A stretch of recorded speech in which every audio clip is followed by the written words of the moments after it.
درود به همه دوستان. امروز میخوام یه رولی رو با هم کار بکنیم که قبلا با هم دیگه این رول رو توی پیج کار نکرده بودیم. خب از چی تشکیل شده؟ یه ضربه با انگشت یک دست راست، انگشت پایین، میگیم 1 1 3 بالا، 3 1 3 بالا،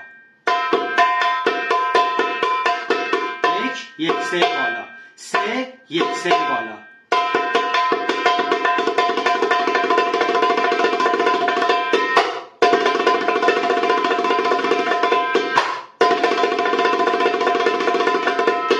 یه بار دیگه آروم، 1 یه دونه 1 3 بالا، 1 1 3 3 1 3 1 1 3.